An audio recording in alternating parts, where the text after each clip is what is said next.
Start. Hello everyone, welcome back. One shot video of complete chapter 6 electromagnetic induction करने वाले हैं हम। आपके कुछ ही दिन रह गए हैं बोर्ड में, तो थोड़ा सा क्या बहुत ज्यादा हेल्प मिलेगी आपको एंड टाइम पे रिवीजन करने के लिए, क्योंकि आप ईच एंड एवरी टॉपिक को इतना टाइम नहीं दे पाओगे।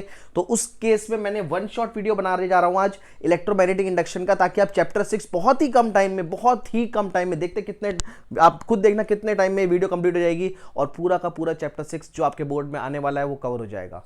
ठीक है, तो स्टार्ट करते हैं electromagnetic induction chapter 6।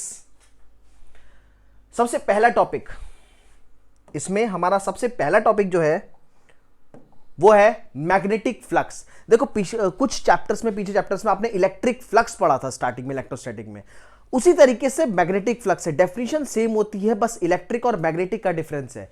Magnetic flux होता क्या है, वहां पे इलेक्ट्रिक फ्लक्स क्या होता था, नंबर ऑफ फील्ड लाइंस, यहां पे आ गई number of electric field lines थी, यहां मैग्नेटिक फील्ड लाइंस होंगी। मतलब it is measured as the total number of magnetic field lines crossing the surface normally. ठीक है, फॉर एग्जांपल मान लेते हैं हमारा ये सरफेस है, ठीक है, ये सरफेस है, क्लियर। तो number of magnetic field lines passing normally, इस तरीके से जो फील्ड लाइंस पास करेंगी, ठीक है, number of magnetic field lines passing normally, इसे हम ले लेते हैं एरिया ए वेक्टर। ठीक है, तो number of magnetic field lines जो नॉर्मली पास कर रहे हैं उसको हम बोलेंगे मैग्नेटिक फ्लक्स। यानी कि इसके केस में मैग्नेटिक फ्लक्स का जो फॉर्मूला निकलेगा that will be phi is equals to B vector dot A vector. Phi is equal to B vector dot A vector, ये निकलेगा फॉर्मूला इस केस में, व्हेन द मैग्नेटिक फील्ड जो है वो नॉर्मल कंपोनेंट के बिल्कुल नॉर्मली होगा। ठीक है, नॉर्मली इन द सेंस अगर ये इसका नॉर्मल कंपोनेंट है तो इसके बीच का एंगल जो आ रहा है थीटा वो 0 आ रहा है। ये मैं इसलिए बता रहा हूं क्योंकि फॉर एग्जांपल सेकंड केस ले लेते हैं। तो सेकंड केस में जैसे मान लो सेकंड केस में सरफेस इस तरीके से है, तो मैग्नेटिक फील्ड का डायरेक्शन ये होगा, ठीक है, और इसका नॉर्मल सरफेस ये जा रहा है एन कैप, यहां पे एन कैप सेम डायरेक्शन में था in the direction of magnetic field. यहां पे क्या हो रहा है, it is making an angle theta with the magnetic field. मतलब the normal component of the area vector is making an angle theta with the magnetic field. तो ऐसे case में हम फ्लक्स कैसे निकालेंगे, phi is equal to B cos theta into A. अब आप बोलोगे कॉस थीटा कहां से आया, तो जब ये किसी एंगल में कोई चीज फिजिक्स में एक्ट करती है तो उसके दो कंपोनेंट टूटते हैं, एक साइन थीटा एक कॉस थीटा। एंगल के साथ वाला हमारा क्या होता है, कॉस थीटा। तो हम क्या लेंगे इसका कॉस थीटा, जो कि मैग्नेटिक फील्ड के डायरेक्शन में है। तो यहां पे क्या होगा, B cos theta into A. ठीक है, आप सीधे लिख सकते हो phi is equal to B A cos theta. अब देखो ये वही बन गया, A vector dot B vector A B cos theta. तो यहां से क्या आ जाएगा, phi is equal to B vector dot A vector. ठीक है, तो ये था मैग्नेटिक फ्लक्स का simple definition, that it is measured as a total number of magnetic field lines crossing the surface normally के दो condition. Clear, it is a scalar quantity, जो आपको पॉइंट याद रखना है, वैसे भी दो वेक्टर का डॉट प्रोडक्ट स्केलर होता है। Second SI unit, SI unit आप निकालोगे, देखो magnetic field tesla area metre square, tesla metre square जिसे हम वेबर भी कहते हैं, और ये याद रखना है आपको 1 tesla metre square equals to 1 weber, that is equals to 10⁸ maxwell. Unit कहीं ना कहीं काम आ जाती है आपको कन्वर्जन में। चलिए अगले टॉपिक में चलते हैं। यही चीज अगर नॉन यूनिफॉर्म फील्ड है तब क्या करेंगे, सेम चीज। देखो यहां पे क्या था, यहां फील्ड यूनिफॉर्म थी, यहां पे मैग्नेटिक फील्ड है यूनिफॉर्म है, लेकिन अगर फील्ड नॉन यूनिफॉर्म हुई तब क्या करेंगे, चलो एक देखते हैं इसको करके। फॉर एग्जांपल अगर फील्ड नॉन यूनिफॉर्म है तो मान लेते हैं ये एक नॉन यूनिफॉर्म फील्ड का एरिया है, दिस इज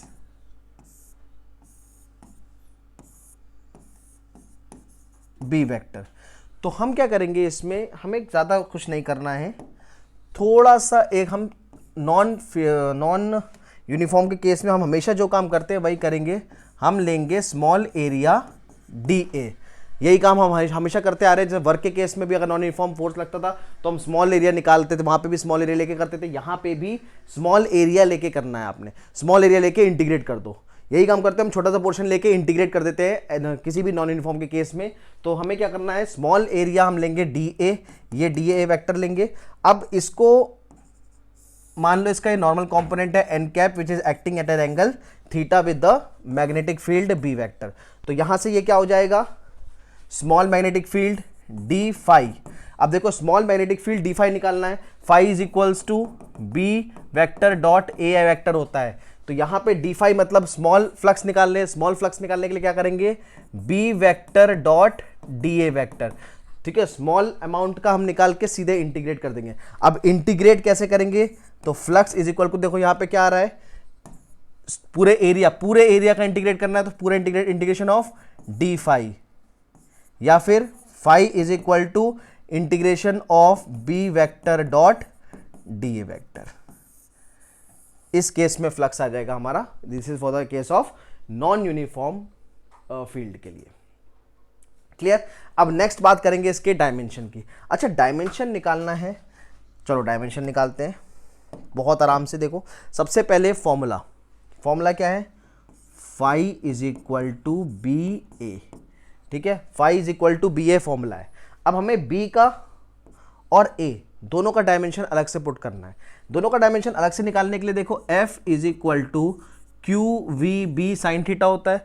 हम क्या करेंगे, साइन थीटा का तो डायमेंशन लेस हो गया, B का निकालेंगे। B का कैसे निकालेंगे, B is equal to F upon QV। अब देखो फोर्स का डायमेंशन MLT माइनस 2, नीचे Q is equals to AT। भाई फॉर्मूला आपको याद होगा, I is equal to Q by T होता है, तो Q is equals to IT। ठीक है, तो यहां से हम निकाल सकते हैं I ampere, T second time. तो यहां पे क्या इसका डायमेंशन क्या हो गया, Q is equals to AT into V, velocity LT minus 1। इसको सॉल्व कर लो, B का डायमेंशन आ जाएगा। B का डायमेंशन यहां पुट कर देंगे, मैं सॉल्व करके दिखाता हूं। देखो यहां पे सबसे पहले हम क्या करने वाले हैं, T और T माइनस 1 तो कट गया। आप देखो T और T माइनस 1 हमारा कट गया, तो ये कितना आ जाएगा यहां पे, B का डायमेंशन कितना आएगा, देखो M। अच्छा ये तो फोर्स का था M, ठीक है, ये भी कट जाएगा, L भी कट जाएगा, तो ये बचेगा MT माइनस 2 A माइनस 1, ये इतना बचेगा।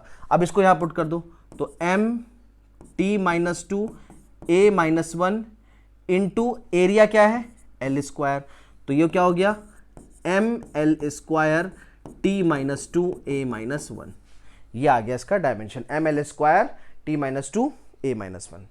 This is the dimension of magnetic flux. अच्छा, इस चीज में पॉजिटिव, नेगेटिव और जीरो भी कर सकते हैं। देखो यहाँ के फॉर्मूले से पॉजिटिव फ्लक्स कब होगा, नेगेटिव कब होगा, जीरो कब होगा, सीधे सीधे आप यहाँ पे पुट करते जाओ। यहाँ पे देखो BFI is equal to BA cos theta है। अगर थीटा लेस देन 90 डिग्री है तो लेस देन 90 पॉजिटिव होता है, कॉस थीटा पॉजिटिव होता है। दूसरा केस, मतलब ये केस हो गया पॉजिटिव का। दूसरा केस, अगर हम थीटा 0 पुट कर दें तो कॉस 0 1 होता है। ठीक है, उस केस में भी पॉजिटिव होगा और मैक्सिमम होगा। और अगर तीसरा केस कर दें theta greater than 90, greater than 90 मतलब देखो क्वाड्रेंट के हिसाब से भी देखोगे तो all positive, all sine tan cos. तो सेकंड क्वाड्रेंट में देखो 0 to 90 और 90 से 180, तो 90 से 180 मतलब सेकंड क्वाड्रेंट में तो साइन पॉजिटिव होता है, बाकी सारे नेगेटिव होते हैं। तो यहां पे आपको सीधे सीधे पता लग जाएगा कि कॉस 90 से अबव वाला नेगेटिव होगा।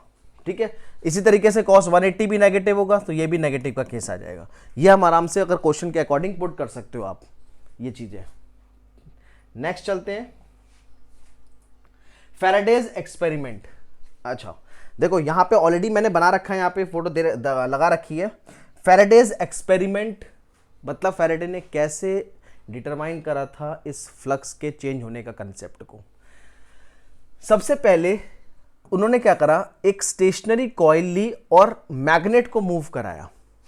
स्टेशनरी कॉइल ली, ठीक है, ये कॉइल है, इससे गैल्वेनोमीटर अटैच है और मैग्नेट को मूव कराया। अब इस मैग्नेट को उन्होंने देखा कि हम इस मैग्नेट को अगर इनसाइड मूव करा रहे तो देखो इसमें से क्या निकलेगा, मैग्नेटिक फील्ड लाइंस निकलेंगी, ये मैग्नेटिक फील्ड लाइंस हैं।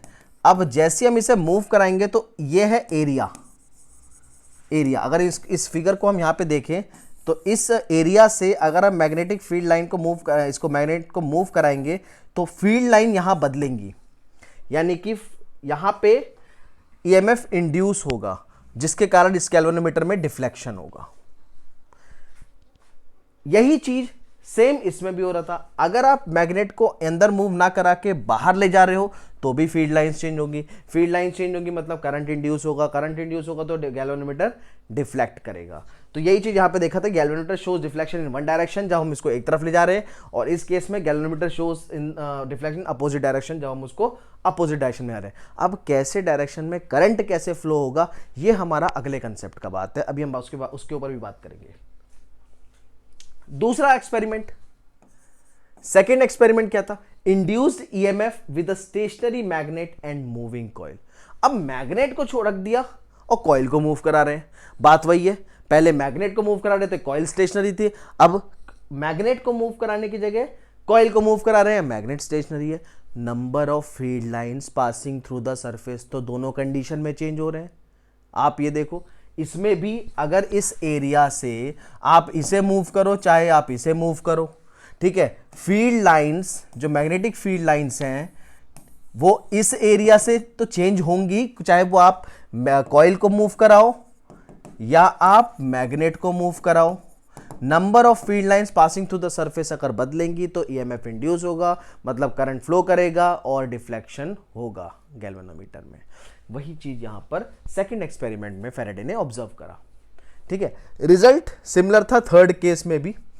अच्छा, two conducting loops placed close to each other. हाँ एक चीज और, अगर इस एक्सपेरिमेंट में हम मूव ही ना कराएं, कुछ भी मूव नहीं करा रहे, ना मैग्नेट मूव कर रहा है ना कॉइल मूव कर रहा है, तब क्या होगा, तब नंबर ऑफ फील्ड लाइंस नहीं बदलेंगी, सरफेस से एरिया से नंबर ऑफ फील्ड लाइंस नहीं बदलेंगी, और उस केस में गैल्वेनोमीटर कोई डिफ्लेक्शन शो नहीं करेगा। अगर हम एक कॉइल को भी स्टेशनरी करते हैं और मैग्नेट को भी स्टेशनरी कर दें तो यहां पे गैल्वेनोमीटर में कोई डिफ्लेक्शन नहीं होगा, किसी ना किसी का मोशन जरूरी है, ठीक है। तीसरा था through conducting loops placed close to each other. अब यहां पे भी देखो, यहां पे भी क्या हो रहा है, इसमें करंट अगर हम इसकी को टैप करेंगे, इसमें करंट फ्लो कर रहा है, इसमें करंट फ्लो कर रहा है, it will behave as a magnet electromagnet. अब यहाँ पे भी फील्ड लाइंस बदलेंगी, जैसे जैसे करंट बढ़ेगा फील्ड लाइंस बढ़ती जाएंगी। यही फील्ड लाइंस क्या होगा, इस सेकेंडरी कॉइल से पास होंगी और सेकेंडरी कॉइल में फ्लक्स इंड्यूस होगा, यानी कि इसमें भी डिफ्लेक्शन होगा। कैसे, ये जो फील्ड लाइंस हैं ये इस एरिया से पास करेंगी, तो जब ये इस एरिया से, मान लो सेकेंडरी कॉइल है, ये सेकेंडरी कॉइल है और इसकी फील्ड लाइंस आ गई, बढ़ रही हैं, मतलब हर एरिया से बढ़ती जा रही हैं, या बढ़ रही हैं या कम हो रही हैं, दोनों केस में ईएमएफ इंड्यूस होगा और ये डिफ्लेक्ट करेगा। क्यों, number of field lines passing through the surface change is changing. तो अगर फील्ड लाइन सरफेस से चेंज हो रही हैं इसका मतलब ईएमएफ इंड्यूस होगा, डिफ्लेक्शन होगा, है ना। चलो अब मेन बात आती है कि अगर डिफ्लेक्शन हो रहा है, ईएमएफ इंड्यूस हो रहा है, तो कितना हो रहा है। हमने ये तो कह दिया कि हाँ एक्सपेरिमेंट के अकॉर्डिंग कि आप मैग्नेट मूव कराओ, आप कॉइल मूव कराओ, कुछ भी मूव कराओ तो ईएमएफ इंड्यूस होगा। कितना होगा, means we need to talk about the magnitude, how much EMF is changing. कैसे निकालेंगे, डायरेक्शन क्या होगा करंट का, अगर करंट फ्लो कर रहा है तो करंट किस साइड जाएगा, राइट जाएगा, लेफ्ट जाएगा, ऊपर जाएगा, नीचे जाएगा, कहां जाएगा। तो उसके लिए फिर ये Faraday law of electromagnetic induction का इन्वॉल्वमेंट हुआ। इसने बताया, इनके लॉज ने बताया कि हमें चीजों को कैसे निकालना है, करंट के डायरेक्शन को कैसे लेना है। तो चलिए बात करते हैं Faraday law of electromagnetic induction का फर्स्ट लॉ क्या कहता है, whenever there is change in the magnetic flux linked with the conductor, जिसकी मैं अभी बात कर रहा था कि अगर एरिया से नंबर ऑफ फील्ड लाइंस बदलेंगी मतलब फ्लक्स का चेंज होना। फील्ड लाइंस जो अभी हमने पीछे इस एक्सपेरिमेंट में देखा ना, तीनों एक्सपेरिमेंट में, अगर ये फील्ड लाइंस मान लो ये इधर जाएगा या इधर जाएगा, किस साइड भी जाए, अगर इधर जाएगा, बाहर जाएगा, तो फील्ड लाइंस कम होंगी। कम होना भी फील्ड लाइंस का चेंज होना है। अगर ये इधर अंदर जा रहा है तो फील्ड लाइंस बढ़ेंगी, बढ़ना भी फ्लक्स का चेंज होना है। दोनों केस में नंबर ऑफ फील्ड लाइंस जो किसी पर्टिकुलर एरिया से पास हो रही हैं वो बदल रही हैं, चाहे मैग्नेट दूर जाए या पास जाए। और अगर फील्ड लाइंस बदलेंगी, ध्यान से देखना, अगर फील्ड लाइंस बदलेंगी तो वो फ्लक्स है, फ्लक्स चेंज होगा, क्योंकि फ्लक्स की डेफिनेशन ही हमने वही पढ़ी है, it is a number of field lines passing through the surface normally. सबसे पहला टॉपिक है इस चैप्टर का। तो फील्ड लाइंस बदलेंगी मतलब फ्लक्स चेंज होगा। तो यही हमारे फर्स्ट लॉ कह रहा है कि whenever there is a change in the magnetic flux linked with the conductor and EMF is induced in the conductor, उस कंडक्टर में ईएमएफ इंड्यूस होगा, मतलब करंट फ्लो करेगा, and it will last till the change of flux is taking place. इसका क्या मतलब है? मान लो दिस इज द कॉइल, ठीक है, ये मैग्नेट है, मैंने इसको मैग्नेट को मूव कराया, यहां से लेके मैं यहां तक लेके आया, तो ऑब्वियसली सी बात है जब मैं मैग्नेट यहां से लेके यहां तक लेके आया तो इसमें फ्लक्स चेंज होगा, ठीक है। यहां लाके मैंने रोक दिया, यहां लाके मैंने रोक दिया, तो यहां से यहां तक तो फ्लक्स चेंज हुआ, उसके बाद यहां से फ्लक्स चेंज नहीं होगा, ठीक है। तो कब तक लास्ट करेगा, वो कब तक रहेगा? Till the change of flux is taking place, जब तक फ्लक्स चेंज हो रहा है तब तक ईएमएफ रुक रहेगा, उसके बाद नहीं, ठीक है। इसी फिनोमेना को कहते हैं इलेक्ट्रोमैग्नेटिक इंडक्शन, जो हम चैप्टर पढ़ रहे हैं। इसी फिनोमेना को क्या कहते हैं? इलेक्ट्रोमैग्नेटिक इंडक्शन, जो हम इस समय चैप्टर पढ़ रहे हैं, ठीक है। ये पूरा आप नोट भी कर सकते हो साथ साथ। नेक्स्ट चलते हैं सेकेंड लॉ के पर। अब सेकेंड लॉ क्या कहता है भाई? सेकेंड लॉ बताता है मैग्नीट्यूड, मतलब कितना, जिसकी हम अभी बात कर रहे थे।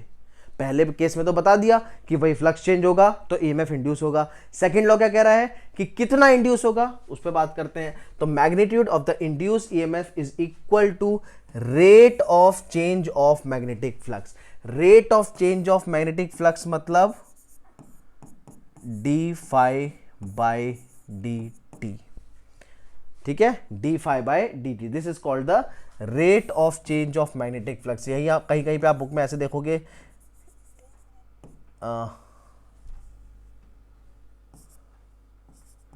ई average is equal to del phi by del t, और E instantaneous is equal to d phi by d T.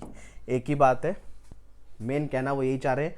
मैंने अभी मॉड साइन क्यों लगाया है, अभी मैं डायरेक्शन नहीं बता रहा हूँ, इसलिए सिर्फ मैग्नीट्यूड की बात कर रहा हूँ।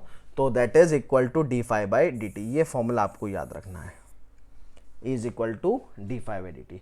अब यही चीज अगर हम डायरेक्शन को इन्वॉल्व करके करें, तो डायरेक्शन को इन्वॉल्व करने के लिए हमें लेंस रूल को पढ़ना पड़ेगा, जो हम अभी नेक्स्ट टॉपिक में पढ़ने वाले हैं।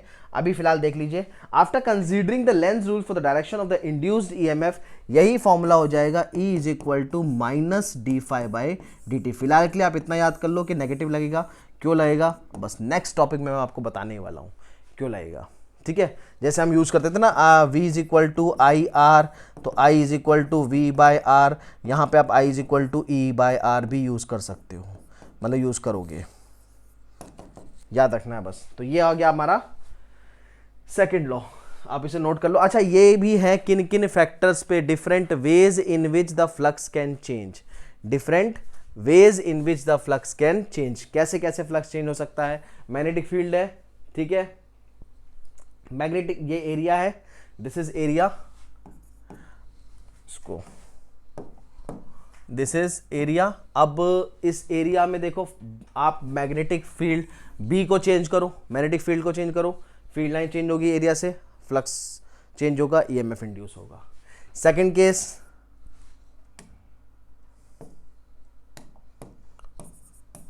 केस, रेडियस इज चेंजिंग, किसी पर्टिकुलर अगर हमने स्फेरिकल सरफेस है उसको रेडियस बड़ा कर रहे हैं, तो अगर रेडियस छोटा है और उसको रेडियस हम बड़ा कर रहे हैं, आर बड़ा कर रहे हैं, तब भी तो हमारा ए बढ़ रहा है, एरिया बढ़ रहा है, और फाई इज इक्वल्स टू क्या होता है बी ए, एरिया भी इंक्रीज करेगा तो भी तो फ्लक्स चेंज होगा, है ना। तो रेडियस बढ़ेगा या घटेगा, आर मतलब रेडियस चेंज हो रहा है तो भी फ्लक्स चेंज होगा, यानी कि ईएमएफ इंड्यूस होगा। थर्ड केस, आप रोटेट कर रहे हो, रोटेट करने में भी क्या होगा, number of field lines passing to the surface change होगी, मतलब फ्लक्स चेंज होगा, फ्लक्स चेंज होगा, ईएमएफ इंड्यूस होगा। चौथा वही बात आ गई, देखो इसमें भी, इसमें रेडियस बढ़ रहा था, उसमें डायरेक्ट एरिया ही बढ़ा दिया। अगर हम मूव भी करा रहे हैं तो भी वही बात हो गई। तो किसी भी तरीके से अगर फील्ड लाइंस किसी सरफेस से चेंज हो रही हैं तो फ्लक्स चेंज होगा, फ्लक्स चेंज होगा, that means EMF is going to induce in that case. ठीक है, ये हो गया हमारा। चलिए, लेंस या लेंजेस लॉ। अब ये लॉ कहता क्या है, सबसे पहले तो हमें ये समझना है, ये थोड़ा सा इंपॉर्टेंट है, थोड़ा सा क्या ज्यादा इंपॉर्टेंट है। लेंजेस लॉ क्या कहता है? देखो अभी स्टेटमेंट के हिसाब से हो सकता है आपको पहली बार में कंफ्यूजन हो, लेकिन आपको सीधे सीधे समझना है। मैं कोशिश करूंगा कि आपको एक बार में समझ में आ जाए। It states that the direction of induced current, this is I, induced current is such that it opposes the cause which produced it। ये इंपॉर्टेंट है, ये लाइन ही इंपॉर्टेंट है, which that it opposes the cause which produced it, मतलब वो अपने ही cause को oppose कर रहा है। ये तो उसकी हिंदी हो गई। अब समझो क्या कहना क्या चाह रहा हूं मैं। अपने ही कॉज को मतलब मान लो फ्लक्स चेंज हो रहा है तो ईएमएफ इंड्यूस होगा, तो जिसके कारण फ्लक्स चेंज हो रहा है वो उसी चीज को अपोज करता है। जैसे फॉर एग्जांपल हमने लेते हैं, that is it opposes the change in magnetic flux, वो अपने ही मैग्नेटिक फ्लक्स के चेंज को अपोज कर रहा है। जैसे फॉर एग्जांपल मैं ये कॉइल ले लेता हूं एक, दिस इज कॉइल, ठीक है। अब हम क्या कर रहे हैं, मैं इस मैग्नेट को, ये नॉर्थ पोल है, ये साउथ पोल है, और मैं इसको पास में लेके आ रहा हूं। ध्यान से समझना, ये कॉइल है, ये मैग्नेट है, इस मैग्नेट को मैं पास में लेके आ रहा हूं, मतलब मैं इस डायरेक्शन में जा रहा हूं। अब इसमें करंट, अब देखो ऑब्वियसली सी बात है, क्या होगा, फ्लक्स चेंज होगा। फ्लक्स चेंज होगा तो क्या होगा, ईएमएफ इंड्यूस होगा। ईएमएफ इंड्यूस होगा यानी कि करंट फ्लो करेगा। ठीक है, अब कहाँ फ्लो करेगा करंट, कैसे फ्लो करेगा? दो डायरेक्शन हो सकती है, क्लॉकवाइज फ्लो करेगा, एंटी क्लॉकवाइज फ्लो करेगा। इसे समझना है कैसे फ्लो करेगा। अगर फ्लक्स चेंज हो रहा है, ठीक है, तो लेंजेस लॉ के हिसाब से करंट ऐसा फ्लो करेगा कि वो अपने ही कॉज को अपोज करेगा। मतलब अगर यहां नॉर्थ पोल बन रहा है तो इस यहां पे नॉर्थ बनना चाहिए। मतलब करंट ऐसा फ्लो करेगा कि जैसे आपको याद होगा clock face rule, clock face rule class 10th में भी था, नहीं याद है मैं फिर से बता देता हूं। क्लॉक फेस रूल, दो तरीके के रूल होते हैं, ठीक है, कि करंट अगर क्लॉकवाइज फ्लो कर रहा है मतलब साउथ, और करंट अगर एंटी क्लॉकवाइज फ्लो कर रहा है मतलब नॉर्थ। इसका देखो ये दोनों का एरो, दोनों एरो सेम डायरेक्शन में जाते हैं। साउथ में देखो इसका एरो और इसका एरो सेम डायरेक्शन में जाएगा, तो ये clockwise south pole, anti clockwise north pole. तो इसके अकॉर्डिंग यहां पे क्या बनेगा, नॉर्थ, क्योंकि नॉर्थ से नॉर्थ क्या होगा, रिपेल करेगा। नॉर्थ से नॉर्थ रिपेल करेगा। रिपेल करेगा मतलब वो अपने ही कॉज जो उसको बना रहा है उसको अपोज कर रहा है, उसको रोक रहा है। तो ये क्या करेगा, उसको रिपेल करेगा। तो रिपेल करने के लिए क्या होगा, नॉर्थ पोल बनेंगे, क्योंकि like poles repel each other. तो इस हिसाब से देखो करंट फ्लो कैसे करेगा, एंटी क्लॉकवाइज। यहां लिखा भी है देखो, करंट डायरेक्शन क्या है, एंटी क्लॉकवाइज। क्यों, if north pole comes close then it opposes it to come close. So current, ये क्या है, करंट है। So current will flow such that it will make north pole at its side and it will repel it। अपने ही cause को वो repel करेगा। अच्छा, दूसरे केस में देख लेते हैं, ठीक है। दूसरे केस में अगर नॉर्थ पोल दूर जाएगा तो क्या होगा, ये कॉइल है, अगर हम नॉर्थ पोल को दूर ले जाएंगे, मतलब this was north pole, this was south pole, तो यहां पे बनेगा साउथ, क्योंकि वो इसको क्या करेगा, अट्रैक्ट करेगा। क्यों, क्योंकि रिपेल दूर जा रहा है तो फ्लक्स चेंज हो रहा है, तो वो अपने कॉज को अपोज करेगा। वो दूर जा रहा है तो उसको अट्रैक्ट करेगा, ठीक है। तो करंट डायरेक्शन अपोजिट हो जाएगा। करंट डायरेक्शन क्या हो जाएगा, क्लॉकवाइज, क्योंकि यहां पे साउथ पोल बनेगा जो इसको रोकेगा, क्योंकि हम इसको दूर ले जा रहे हैं।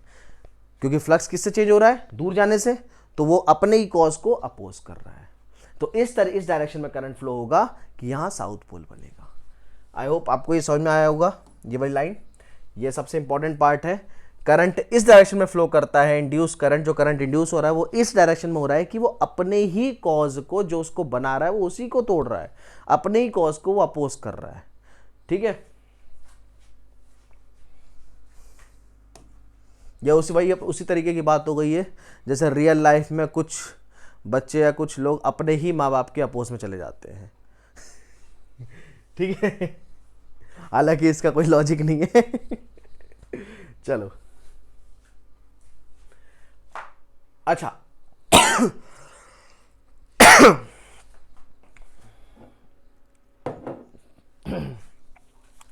अच्छा हम इसको देखते हैं। हमने पहले से पढ़ लिया E is equal to d phi by d t, ये हमने पढ़ा था मैग्नीट्यूड के लिए, ये हमने पढ़ा था मैग्नीट्यूड के लिए। अब अकॉर्डिंग टू लेंजेस रूल अगर हम इसको इन्वॉल्व करें तो ये हो जाएगा E is equal to minus k d phi by d t. क्या हो जाएगा, लेंजेस रूल अप्लाई करने के बाद E is equal to minus k d phi by d t. अगर n नंबर ऑफ टर्न्स हैं तो n नंबर ऑफ टर्न्स में कुछ नहीं करना, यहां पे क्या जुड़ जाएगा, माइनस के n d phi by d t. अगर कॉइल में n नंबर्स ऑफ टर्न है तो उसको आप सिंपल आप उसे n से मल्टीप्लाई कर दो। अब अगर फ्लक्स चेंज हो रहा है φ1 टू φ2, फिर क्या करेंगे, अगर फ्लक्स चेंज हो रहा है φ1 से φ2 फिर क्या करेंगे इन टाइम t, तो यहां पे हमारा फॉर्मूला बन जाएगा E इज इक्वल टू, देखो डी फाई होता है, d phi by d t क्या होता है, चेंज इन फ्लक्स। तो यहाँ पे चेंज आपको दे दिया, मतलब आपको लिमिट दे दी φ1 से लेके φ2 तक, तो उस केस में क्या करोगे आप, माइनस के n, ठीक है, और डी फाई की जगह आ जाएगा φ2 माइनस φ1 डिवाइडेड बाय टी। अलग अलग वेराइटीज जिसके हिसाब से आपको क्वेश्चन आएंगे, यूज यही चीजें करनी होंगी। आपको देखना है n नंबर ऑफ टर्न्स दिया है, ये फॉर्मूला लगा दो, चेंज इन फ्लक्स दिया हुआ है लिमिट, ये फॉर्मूला लगा दो, नॉर्मल फॉर्मूला लगाना है, ये लगा दो। ठीक है, तो ये था अबाउट लेंजेस रूल, आप इसे यूज वो भी कर सकते हो। नेक्स्ट करते हैं, इसमें वैसे इसके बाद मोशनल ईएमएफ और एडी करंट का भी कंसेप्ट था जो अब डिलीट हो गया है, तो अभी मैंने उसको इंक्लूड नहीं कर रहा हूं। अब यहां से लॉन्ग क्वेश्चंस के हिसाब से यहाँ पे टॉपिक आ गए हैं, important topics, and that is first हमारा आता है सेल्फ इंडक्शन। अब सेल्फ इंडक्शन और म्यूचुअल इंडक्शन दो बड़े टॉपिक्स हैं इस चैप्टर के एंड में। सेल्फ इंडक्शन पे पहले बात करते हैं। देखो सेल्फ नाम में ही आ रहा है, सेल्फ मतलब अपने आप, खुद में। सेल्फ इंडक्शन, तो सेल्फ क्या से, सेल्फ इंडक्शन मतलब अपने आप ही इंड्यूस हो रहा है करंट। कैसे हो रहा है, देखो, when the changing current flows through the coil, flux linked with the coil changes and an opposing EMF is induced in the coil. When changing current flows through the coil, जब अपने ही coil में अगर flux change हो रहा है तो क्या होगा, अगर अपने ही कॉइल में फ्लक्स चेंज हो रहा है तो उसके चेंज के कारण भी ईएमएफ इंड्यूस होगा। आप इसको नोट कर लो जब तक।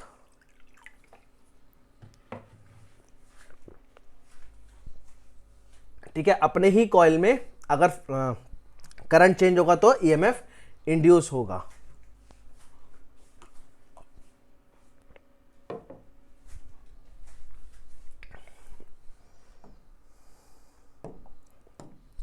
तो this EMF is self induced EMF and the phenomena is called self induction. जो अपने ही करंट चेंज होने के कारण जो ईएमएफ इंड्यूस हो रहा है उसे कहते हैं सेल्फ इंड्यूस्ड ईएमएफ, और इस फिनोमेना को क्या कहते हैं, सेल्फ इंडक्शन। ठीक है, डेफिनेशन तो याद करना बहुत आसान है। तो अब यहां पे ये जो ईएमएफ होगा, ये जो फ्लक्स चेंज होगा, ये किस पे डिपेंड करता है, ये डिपेंड करता है, it is directly proportional to current in the coil, यानी कि phi is directly proportional to I, और we can write down phi is equal to L I, where L is called self inductance, where L is called self inductance। ठीक है, L क्या होता है, self inductance. यहां पे कुछ चीजें और सीखने वाली हैं, जैसे हमने अभी पीछे पढ़ा E is equal to minus d phi by d t होता है, तो यहां से हम ये भी लिख सकते हैं E is equal to minus d by d t of phi की जगह फॉर्मूला लगा दो एल आई। अब एल तो कांस्टेंट है तो ये हो जाएगा, और E is equal to minus k L d I by d t. ठीक है, तो ये भी एक फॉर्मूला बन गया हमारा, E is equal to minus k L d I by d t. और अगर in case if we can say if d I by d t is equal to 1, then what will happen, then E will be equal to minus L, यानी कि ये एक और EMF की definition आ गई। So self induction is also induced EMF setup in the coil due to a unit rate of change of current through it. ये हो गया सेल्फ इंडक्टेंस का पार्ट। ठीक है, इनिशियल पार्ट सेल्फ इंडक्टेंस का। अब यहां से हम इसकी SI यूनिट और डायमेंशन पे भी बात करेंगे। सबसे पहले अभी देखो फॉर्मूला क्या पढ़ा हमने, फॉर्मूला पढ़ा हमने E is equal to minus k L d I by d t. इसी को यूज करेंगे सबसे पहले। देखो पहले SI यूनिट की बात करते हैं। तो E is equal to minus k L d I by d t हमें निकालना है SI यूनिट सेल्फ इंडक्टेंस की। तो हम निकाल लेंगे L is equal to, negative का कोई काम नहीं, पहले हम SI यूनिट निकाल लेते हैं। L is equal to E by d I by d t. यहां से अब देखो EMF का volt, current ampere upon time second, तो ये हो गया हमारा वोल्ट एम्पियर पर सेकेंड। एक आ गया वोल्ट एम्पियर पर सेकेंड, इसको हम हेनरी भी कहते हैं, कैपिटल H से डिनोट होता है। ठीक है, बुक में आपको ये यूनिट मिलेगी, बट ये भी होती है वोल्ट एम्पियर पर सेकेंड। अच्छा, यही चीज हमने एक और पीछे फॉर्मूला पढ़ा था, देखो इस वाले फॉर्मूले से phi is equal to L I. अगर हम phi is equal to L I से निकालें यही चीज, also phi is equal to L I होता है, तो एल इज इक्वल टू क्या होगा, फाई बाय आई। यहां से भी यूनिट निकल सकती है इसकी। कैसे निकलेगी, देखो फाई फ्लक्स, फ्लक्स की यूनिट हमने अभी पीछे पढ़ी थी वेबर। ठीक है, तो यहां पे हम यूज करेंगे वेबर और करंट पर एम्पियर, यानी कि हमारे पास एक यूनिट, दो यूनिट, तीन यूनिट, तीनों ही किसकी यूनिट आ गई यहाँ पे बस सेल्फ इंडक्टेंस की। तो हम लिख सकते हैं यहाँ पे volt second per ampere is equal to weber per ampere is equal to henry. ठीक है, यानी कि 1 volt per second 1 weber is equal to 1 henry. ये तो हो गया यूनिट के बारे में। नेक्स्ट करते हैं इसी में डायमेंशंस। ठीक है, डायमेंशनल फॉर्मूला। अब डायमेंशनल फॉर्मूला निकालने के लिए सबसे सिंपल है, यही वाला फॉर्मूला यूज कर लेते हैं। L is equal to phi by I. अब फ्लक्स का डायमेंशन अभी हमने पहले निकाला था, याद है आपको, phi is equal to B A. Just पहले अभी मैंने आपको बताया था पीछे, phi is equal to B A, flux का डायमेंशन।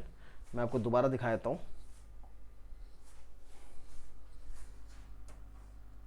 वैसे तो इतनी देर में हम निकाल ही लेते, लेकिन चलो कोई बात नहीं। ये देखो, ये है आपको। ठीक है, फाइव इक्वल टू बी है, यानी कि M L square T minus two A minus one. इसे हम डायरेक्टली यूज करेंगे, डायरेक्टली इसे यूज कर लेते हैं। तो कहाँ पे थे हम थे यहाँ पे। ठीक है, तो हम इसे डायरेक्टली यूज करते हैं। तो phi is equals to dimension क्या आया था, M L square T minus two A minus one, M L square T minus two A minus one divided by current, current ampere. अब देखो ये क्या हो जाएगा, ए माइनस वन और नीचे भी ए, तो सीधे सीधे क्या हो जाएगा, M L square T minus two A minus two. ये हो गया हमारा डायमेंशन ऑफ सेल्फ इंडक्टेंस। ठीक है, फिर से मैं आपको ये भी बताया था ये आया कैसे फ्लक्स का, ये भी देख सकते हो आप। देखो F is equal to q v B होता है। ठीक है, तो B is equals to F by q v. Force का M L T minus two divided by area Q का A T into L T minus 1, ठीक है, ये कट जाएगा। और फ्लक्स क्या होता है, बी इंटू ए, तो ये इंटू ए मतलब यहाँ पे अगर बी के साथ ए भी जोड़ दे तो यहाँ पे एल स्क्वायर आ जाएगा, ये एल से एल कट गया तो ये फाइव का आ गया M L square T minus 2 A minus 1, जो मैंने यहाँ पर यूज़ करा है। तो this is the dimension formula for the self inductance, ठीक है। नेक्स्ट चलते हैं, आप इसे पहले नोट कर लो आप आराम से, इसे पूरा का पूरा आप नोट कर सकते हो, फिर नेक्स्ट चलते हैं हम इसका डेरिवेशन करेंगे।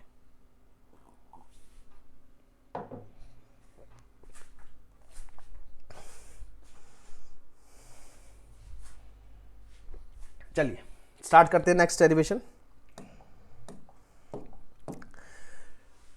Self induction of a long solenoid. अब यहां पे हमें फॉर्मूला ड्राइव करना है। फॉर्मूला ड्राइव करना आसान है, लेकिन हमें क्या करना है, इसमें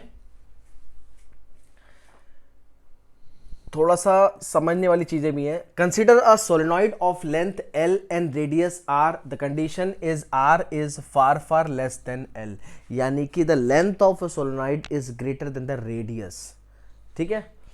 एन टर्न्स, स्मॉल एन जो होता है that is n turns per unit length. If current I current flows then what will happen. सबसे पहले तो अगर करंट फ्लो करेगा तो मैग्नेटिक फील्ड आएगी। मैग्नेटिक फील्ड का फॉर्मूला सोलेनोइड का B is equals to mu naught n I. अब ये फॉर्मूला आपको याद है कहाँ पढ़ा था आपने, चैप्टर नंबर 4 में, ठीक है। नहीं याद है तो उसको भी पढ़ लेना। तो सबसे पहले करंट फ्लो होगा तो क्या होगा, मैग्नेटिक फील्ड डेवलप होगी, तो मैग्नेटिक फील्ड का फॉर्मूला लिख दिया हमने, B is equals to mu naught n I.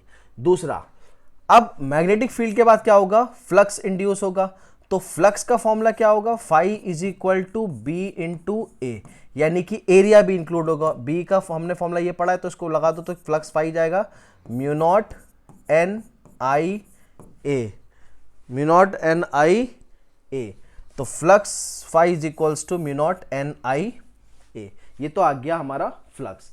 अब हमें निकालना है magnetic total flux, magnetic flux linked with the entire solenoid. हमें क्या निकालना है, पूरे सोलेनोइड का निकालना है।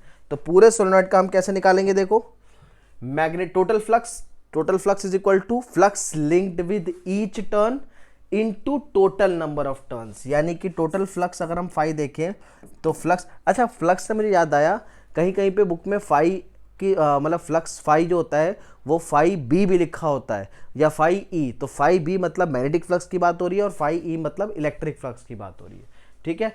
चलो, total flux linked with the entire solenoid, तो flux linked with each turn, ये हमने जो निकाला है कितना है, phi is equals to mu naught n I A into, अब टोटल नंबर ऑफ टर्न्स मतलब कैपिटल एन, यानी कि वो क्या होगा, n into l, n into मतलब number of turns per unit length into total length, तो जाएगा एन एल। अब अगर हम इसे मल्टीप्लाई कर दें तो ये कितना आ जाएगा, mu naught n square A l into I. ऐसा क्यों लिखा मैंने, क्योंकि देखो पीछे हमने जब सेल्फ इंडक्शन पढ़ा है तो सेल्फ इंडक्शन में फॉर्मूला पढ़ा है हमने, देखो phi is equal to L I, ये देखो ये फॉर्मूला पढ़ा है ना, phi is equal to L I. अब हम ये फॉर्मूला यहां यूज करेंगे, कहां पे, इस जगह पे, फाई की जगह क्या यूज करेंगे, एल आई, तो करंट कट जाएगा, यानी कि एल कितना आया, mu naught n square A l, capital L self inductance is equals to mu naught n square A l. ये हो गया हमारा formula self induction of long solenoid. अब इसमें दो अलग अलग केसेस होते हैं। पहला case, if n capital N is a total number of turns, अगर हमें टोटल नंबर ऑफ टर्न्स में यही फॉर्मूला चाहिए, ये जो फॉर्मूला हमने पढ़ा है इसको टोटल नंबर ऑफ टर्न्स में चाहिए, तो हम कैसे इसको चेंज करेंगे, देखो ये क्या है, mu naught n square A l है, तो L is equal to mu naught n square A l को हम कैसे कन्वर्ट करेंगे, L is equal to mu naught n square. अब देखो स्मॉल एन होता है, कैपिटल एन होता है ये, तो स्मॉल एन क्या होगा, एन बाय एल, ये होता है, देखो टोटल नंबर ऑफ टर्न्स क्या होता है, number of turns per unit length into total length, ठीक है। तो number of turns per unit length कितना होगा, n/l पुट कर दो, तो कैपिटल N का स्क्वायर बाय L का स्क्वायर इंटू AL, ये वाला एक लेंथ से स्क्वायर कट जाएगा एक, तो क्या बचेगा, self inductance L is equal to mu naught capital N का square into A divided by L। ये हो गया formula in the case of n number of turns, total number n number of turns.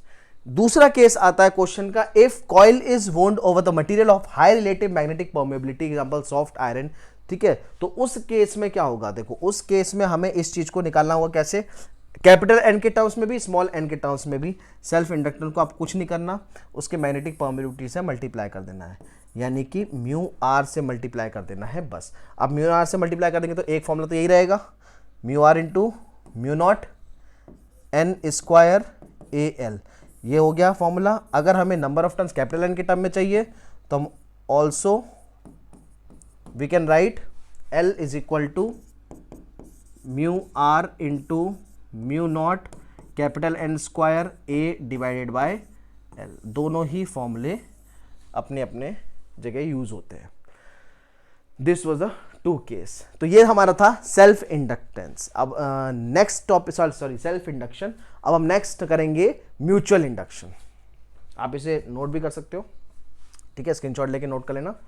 Next पढ़ते हैं आगे mutual. अच्छा, उससे पहले एक टॉपिक रह गया, कौन कौन से फैक्टर्स पे डिपेंड करता है। तो देखो हमारा फॉर्मूला था L is equal to mu naught N square AL। तो यही वो फैक्टर्स हैं जैसे मीडियम पे रिलेटिव मैग्नेटिक परमेबिलिटी पे, मटेरियल की एरिया पे, लेंथ पे, नंबर ऑफ टर्न्स पे, इन सब चीज़ों पे डिपेंड करता है।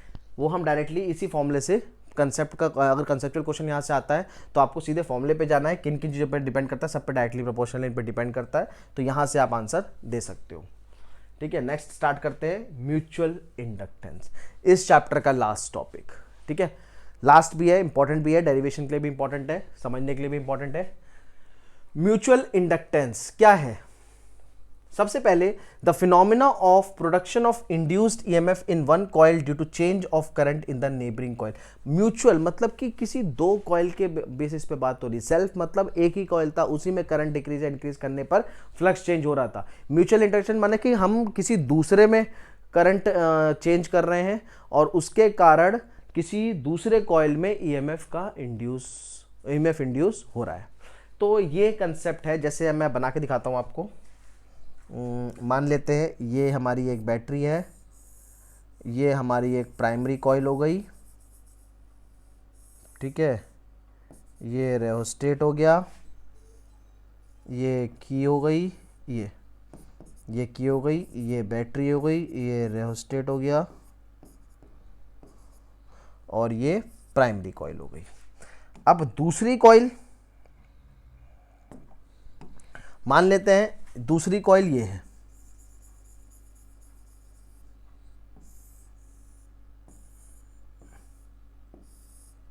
This is galvanometer. दूसरी कॉइल ये है सेकेंडरी कॉइल। अब इन दोनों में क्या हो रहा है, हमने की को टैप करा, करंट इस कॉइल में फ्लो करेगा, लेकिन इस कॉइल में फ्लो करने के कारण प्राइमरी कॉइल का मैग्नेटिक फील्ड इंड्यूस होगा, जिसके कारण सेकेंडरी कॉइल में नंबर ऑफ फील्ड लाइंस इनके एरिया से चेंज होंगी, और इनके एरिया से चेंज होने के कारण जब फील्ड लाइंस चेंज होंगी तो क्या होगा, फ्लक्स चेंज होगा। फ्लक्स चेंज होगा तो क्या होगा, ईएमएफ इंड्यूस होगा, यानी करंट फ्लो करेगा। ईएमएफ इंड्यूस होगा यानी कि करंट फ्लो करेगा। तो इसका मतलब गैल्वेनोमीटर में डिफ्लेक्शन आ जाएगा। इसी प्रोसेस को बोलते हैं म्यूचुअल इंडक्टेंस। मतलब the phenomena of production of induced EMF in one coil due to change of current in the neighbouring coil. अब इसमें करंट का चेंज करेंगे, करंट को इंक्रीज या डिक्रीज करेंगे तो उसके कारण इसमें फ्लक्स चेंज होगा, ईएमएफ इंड्यूस होगा। इसी को हम बोलते हैं म्यूचुअल इंडक्शन, ठीक है। अब देखो इसको निकालेंगे कैसे। निकालने का प्रोसेस वही है जैसे पहले निकाला था, फ्लक्स सेल्फ इंडक्टेंस में निकाला था, वैसे निकालेंगे। देखो flux linked with the secondary coil is directly proportional to the current in the primary coil, यानी कि flux is directly proportional to current. यही चीज सेल्फ इंडक्टेंस में भी थी। सेल्फ इंडक्शन में भी यही था, flux is directly proportional to current. तो फिर अंतर क्या आया, अंतर आया यहाँ पे कॉइल 2 है, प्राइमरी सेकेंडरी, प्राइमरी में करंट चेंज हो रहा है तो सेकेंडरी में ईएमएफ इंड्यूस हो रहा है। तो इसलिए लिखा भी है that flux linked with the secondary coil is directly proportional to current in the primary coil, यानी कि phi is directly proportional to I, और we can write down phi is equal to M I. वहां पे L था self inductance, यहां पे M है mutual inductance.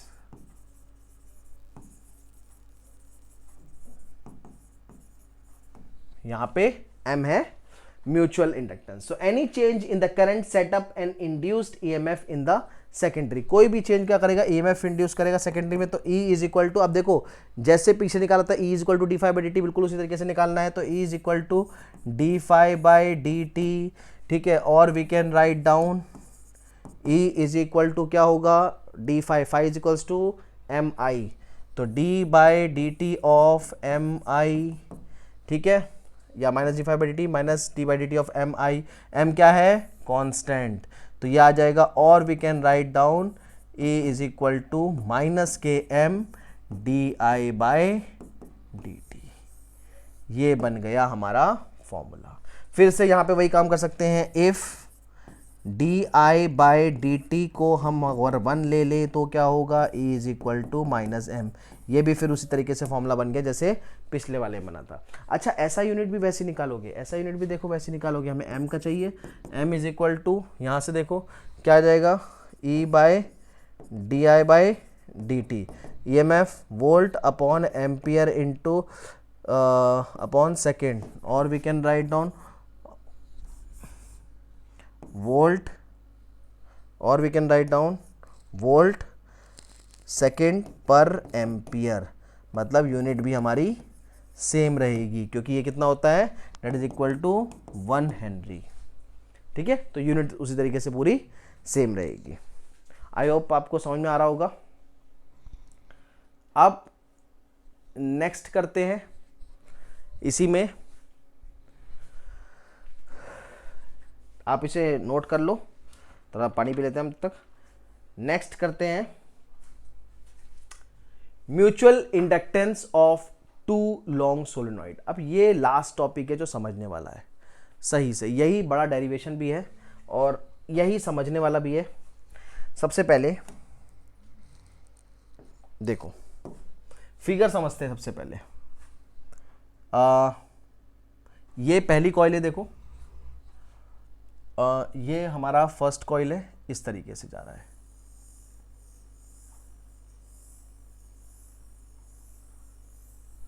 ठीक है। ये हमारी पहली कॉइल है, तो इसमें हम करंट लेंगे I1, ठीक है। कॉइल 1 है, इसे हम लेंगे S1 और ये करंट I1 बाहर आ गया। फर्स्ट कॉइल है, देखो म्यूचुअल इंडक्टेंस है, दो कॉइल को हमें मर्ज करना है, इसीलिए फिगर को जितना क्लियर रखोगे उतना अच्छा रहेगा। मैं दो अलग अलग पेन से बना रहा हूं, व्हाइट पेन से जो मैंने बनाया है that is the first coil, current flow कर रहा है I1, कॉइल है S1, ठीक है। चलिए, और इसका जो रेडियस होगा, इसका जो रेडियस होगा, हाँ ये चीज बताना भूल गया, इसका जो रेडियस होगा दैट विल बी R1। ध्यान रहे, इस कॉइल का जो रेडियस होगा दैट इज R1। दूसरा हम इसी में मर्ज करते हैं एक और कॉइल, ठीक है। दूसरा मर्ज करने के लिए मान लो ये ऐसे आ रहा है, डॉटेड लाइन से या दूसरे कलर पेन से बना रहा हूं मैं, इस तरीके से।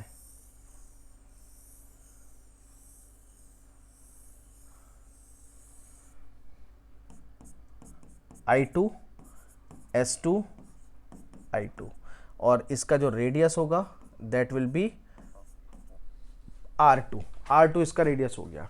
हालांकि R से फर्क नहीं पड़ेगा, वो भी मैं आपको बताऊंगा कैसे। ये हो गया हमारा फिगर तैयार, क्लियर है। I1 S1 I2 S2, ठीक है। R1 R2, R1 वाइट वाले का रेडियस, R2 बड़े वाले कॉइल का radius. Now when the current I2 flows through S2, ठीक है, जब I2 करंट फ्लो कर रहा है सेकेंडरी कॉइल से, मतलब I2 करंट फ्लो कर रहा है सेकेंडरी कॉइल से, तो क्या होगा, flux is set up in the primary coil S1। Flux is set up in the primary coil S1। अब S1 में फ्लक्स सेटअप हो रहा है, तो सबसे पहले अब देखो इसमें आपको ये याद रखना है कि हम निकाल क्या रहे हैं उसके बेसिस पे। Flux linked with the solenoid is given by, flux linked किसका है, फर्स्ट कॉइल का, तो ये हो जाएगा N151। अब N151 यहाँ पे नंबर ऑफ टर्न्स भी हो रहा है, तो N151 कितना होगा, फाई इज इक्वल्स टू, अभी हमने पढ़ा था Mi, तो ये जाएगा M12 और I। अब कंफ्यूजन पता है कहाँ होती है बच्चों को, कि यहाँ पे 1 आएगा या 2 आएगा। देखो फ्लक्स लिंक्ड जिसमें हो रहा है वो लिखोगे और किसकी वजह से हो रहा है वो लिखोगे।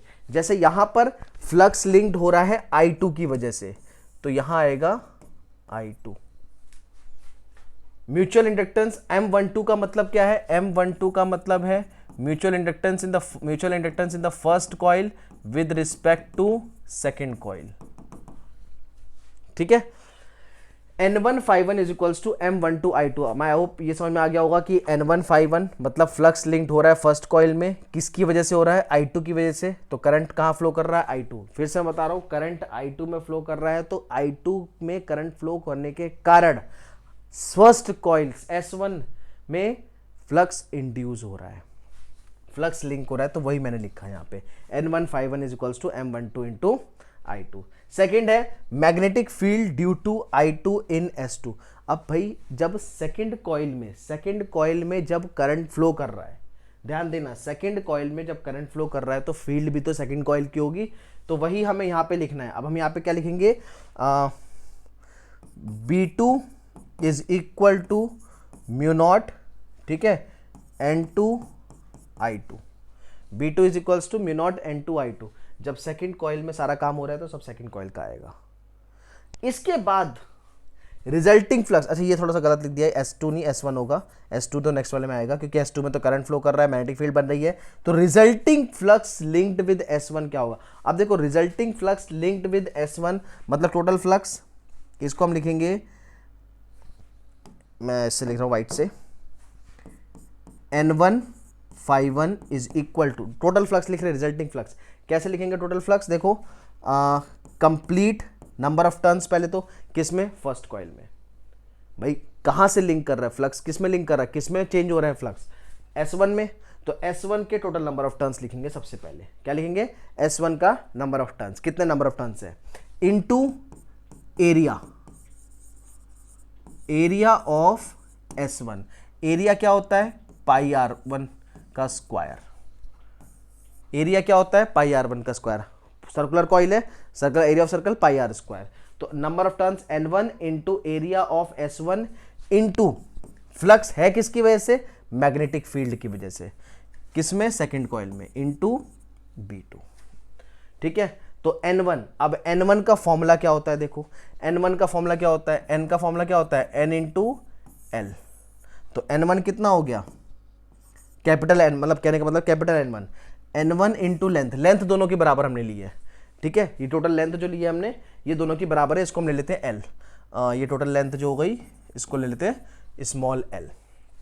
तो N1 is equals to N1 into L, number of turns per unit length.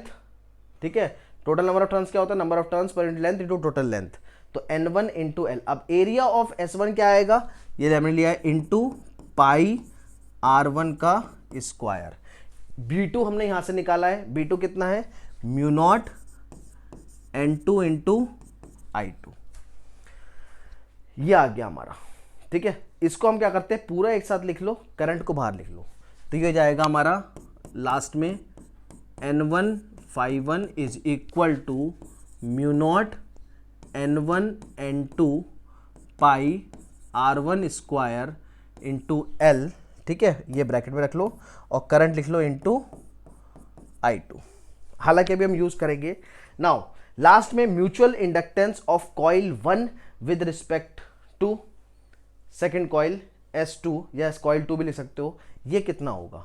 अब देखो इस फॉर्मूले पे आ जाओ सीधे, N151 किसके बराबर था, M12I2 की जगह, तो N151 की जगह ये वैल्यू रख सकते हैं, N151 की जगह देखो ये वैल्यू रख रहा हूं मैं, N151 की जगह ये वैल्यू, तो कितना हो जाएगा, देखो M12 into I2 is equal to, ये लिखो mu naught N1 N2 pi R1 का square L into I2। I2 से I2 कट गया, यहां से हमारा क्या आ जाएगा, और वी कैन राइट, और ये लास्ट वाला मैं ग्रीन पेन से लिख रहा हूं, M12 is equal to mu naught N1 N2 pi R1 square L। इसको मान लेंगे हम इक्वेशन नंबर 1। इसे क्या मान लेंगे, आई होप स्क्रीन में आ रहा होगा, हाँ, इसे मान लेंगे हम इक्वेशन नंबर 1। फिर से रिपीट कर रहा हूं, देखो हमने क्या किया, सबसे पहले करंट फ्लो कर रहा है सेकेंडरी कॉइल में, तो सेकेंडरी कॉइल में करंट फ्लो कर रहा है तो उसके कारण प्राइमरी कॉइल में फ्लक्स लिंक होगा, फ्लक्स चेंज होगा, तो हम वो निकाल लेंगे फ्लक्स कितना चेंज हो रहा है, तो वो हमने निकाल लिया, I2 के वजह से हो रहा है तो I2 लिख लिया। फिर मैग्नेटिक फील्ड कितना है, तो मैग्नेटिक फील्ड हम, भाई मैग्नेटिक फील्ड तो उसी में बनेगा ना जिसमें करंट फ्लो कर रहा है, तो करंट फ्लो कर रहा था सेकंड कॉइल में, तो हमने मैग्नेटिक फील्ड भी सेकंड का लिया, बाकी सारा काम हम फर्स्ट कॉइल का कर रहे हैं, मैग्नेटिक फील्ड खाली सेकंड का लिया है बस। ठीक है, इस वाले फॉर्मूले को आपको इसको याद रखना है कि total flux linked to the coil कैसे निकालेंगे, तो हमारा वहां से M12 आ जाएगा। अब नेक्स्ट सेम काम हमें यहां भी देखना है। देखो अब अगर हम करंट I1 में फ्लो कराएंगे, अगर हम करंट I1 में फ्लो कराएंगे, मतलब इसी फिगर में दोबारा देखो, अगर I1 करंट फ्लो कर रहा है और S2 करंट इंड्यूस, मतलब S2 में करंट इंड्यूस हो रहा है, फ्लक्स लिंक हो रहा है, ठीक है, म्यूचुअल इंडक्टेंस, तो यही काम दोबारा करना पड़ेगा। यही काम दोबारा कैसे करेंगे, देखो चेंज, सिर्फ आप चेंज सीखो, चेंज क्या होगा, यहां पे था N1 equals to M12 I2, बस आपको क्या करना है, flux linked N2 phi2 is equal to M21 into I1, बदलेगा क्या, जो वहां पे 1 था वो 2 हो गया, रहना तो प्रोसेस वही है, M21 mutual inductance of second coil with respect to first coil, बस किसकी वजह से, देखो करंट कौन सा फ्लो हो रहा है, I1, तो यहां पे हमने यूज कर लिया I1। पीछे वाले में देखो क्या हो रहा था, यहां पे करंट I2 फ्लो कर रहा था तो हमने यहां पे I2 लिया था, है ना वही चीज, बिल्कुल की बिल्कुल। अब देखो second, magnetic field due to I1 in S1। अब एक बात बताओ, पीछे दूसरा वाला बिल्कुल इसी से, इसके रिस्पेक्ट में आपको पढ़ना है, magnetic field due to I2 in S2 था B2, that is mu naught N2 I2, तो यहां पे आप समझ गए होगे क्या आएगा, B1 is equal to mu naught N1 I1, बिल्कुल आसानी से समझ गए। फिर resulting flux linked with S2, अब देखो resulting flux linked with S1 हमने निकाला था N1 phi1 equals to N1 into area of S1 into B2। अगर यहां फॉर्मूला लगाएंगे तो क्या फॉर्मूला लगाते, N1 की जगह हम लगाते, यहां पे लगाते हम N2 phi2 is equal to N2 into area of S2 into, इसके हिसाब से area of S2 into B1। लेकिन यहां पे कोई चेंज नहीं आएगा, मैंने ऑलरेडी लिखा है सेम क्यों लिखा है, यहां पे एरिया ऑफ S2 नहीं लेंगे, एरिया ऑफ S1 ही चलेगा।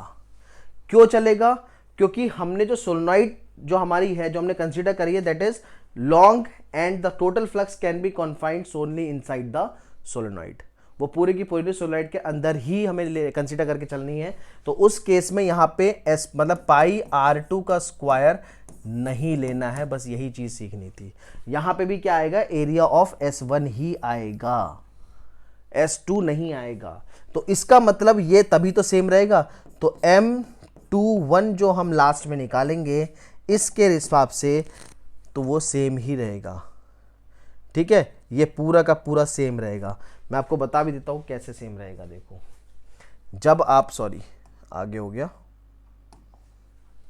जब आप इसे पुट करोगे तो देखो N2 क्या आएगा, N2 into L, area of S1 क्या आएगा, पाई R1 स्क्वायर इंटू B1 कितना आएगा, mu naught N1 I1, I1 इस वाले I1 से कट जाएगा, यानी कि M21 जो आप निकालोगे यहां पर, देखो M21 जो आप निकालोगे वो वही आएगा, देखो M21 इज इक्वल्स टू कितना, म्यू नॉट, फिर N1 N2 पाई R1 का स्क्वायर, पाई R1 का स्क्वायर, L L, ठीक है।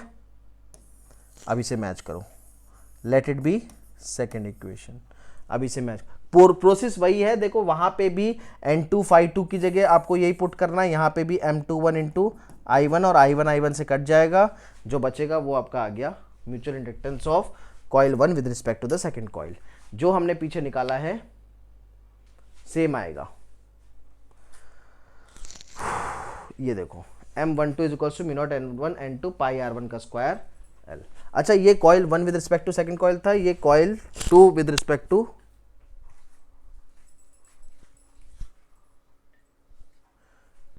Coil 2 with respect to S1 होगा, ठीक है। तो M21 mu naught N1 N2 दोनों आ गया।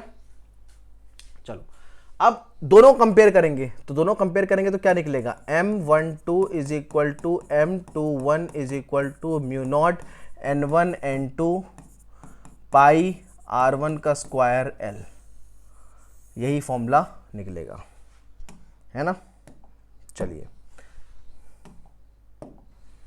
अब in a medium of relative permittivity, अगर इसमें रिलेटिव परमिटिविटी इंक्लूडेड होगा तो यही फॉर्मूला क्या बन जाएगा, M12 is equal to M21 is equal to mu R जुड़ जाएगा, बस मतलब आपको relative permittivity of that medium जोड़ना है, मल्टीप्लाई करना है, बाकी सब सेम रहेगा, mu naught N1 N2 pi R1 square L, पूरा का पूरा फॉर्मूला वही रहेगा, कुछ भी चेंज नहीं होगा, ठीक है।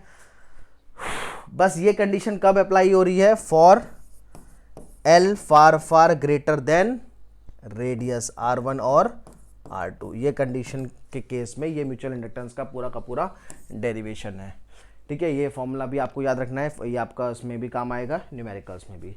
चलिए नेक्स्ट चलते हैं, फैक्टर्स, लास्ट टॉपिक हमारा, factors on which the mutual inductance depend. किन किन फैक्टर्स पे डिपेंड है, तो देखो फॉर्मूले में जो हमने पढ़ा था mu naught N1 N2 pi R1 square, इन फैक्टर्स पे तो डिपेंड होगा ही होगा, ठीक है। जैसे नंबर ऑफ टर्न्स हो गया, ठीक, एरिया हो गया, ठीक है। रिलेटिव सेपरेशंस मतलब कि larger distance between the two solenoid smaller will be the mutual inductance.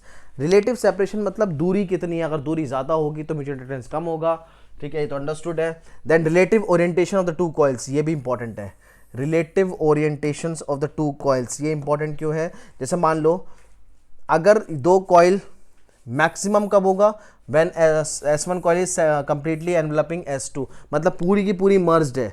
जैसे ट्रांसफार्मर का कंसेप्ट आएगा तो वहाँ पे आपको मैं बताऊंगा, जब अलग अलग टाइप के कोर टाइप और शेल टाइप होते हैं तो उसमें कंप्लीटली मर्ज वाला भी पार्ट होता है और सेपरेटेड वाला भी होते हैं कॉइल्स। तो मर्ज वाले में मैक्सिमम म्यूचुअल इंडक्टेंस होता है, यानी कि सेम बिल्कुल कंप्लीटली मर्ज है तो M मैक्सिमम होगा, और मिनिमम कब होगा, व्हेन दे आर परपेंडिकुलर, मतलब एक कॉइल आपका ऐसे है, ठीक है, और दूसरा कॉइल ये है, तो इस केस में M मिनिमम होगा। Permeability of a core material मतलब if iron core then M will increase, जैसे अभी हमने देखा था पिछले वाला में, सॉफ्ट आयरन कोर अगर हम यूज़ करेंगे इस तरीके से तो उसकी रिलेटिव परमेबिलिटी से मल्टीप्लाई होगा तो ऑब्वियसली बात है कि M इंक्रीज कर जाएगा। तो ये था हमारा म्यूचुअल इंडक्टेंस का पूरा पार्ट। Thank you.